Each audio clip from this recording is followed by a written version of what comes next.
A gunman has shot several people outside the Empire State Building in New York. Police say at least 2 people have been killed, including the gunman himself. Others have been injured. Officials are still trying to figure out exactly what happened. The mayor, Michael Bloomberg, is expected to address the media shortly. We'll, of course, bring you this as soon as he does. Let's speak to our correspondent, meanwhile, Al Jazeera's Scott Heidler, who is also in New York. Scott, tell us what we know so far about this incident. Any indication of what the motives might have been, about the identity of this gunman?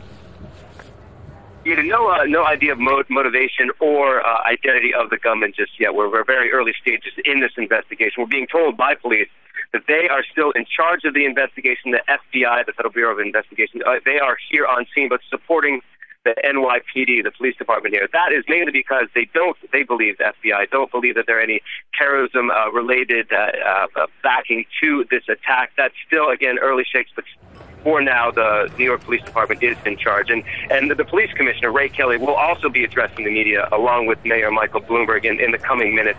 This incident happened just under 2 hours ago at the Empire State Building, in front of the Empire State Building, right in Midtown Manhattan, just after 9 a.m. local time on a Friday. It's a very touristy area. There's an observation deck on top of the building.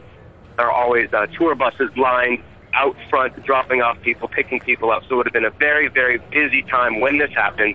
And also, we're still getting kind of conflicting reports of exactly how many people were wounded, injured, and then also it's still undetermined yet if the gunman was killed by a police bullet or if it was a self-inflicted gunshot wound. So that, hopefully, we'll be getting some more details when the mayor and the police commissioner hold their press conference in the coming minutes. Gita. Thanks very much for now, Scott. Scott Heidler in New York.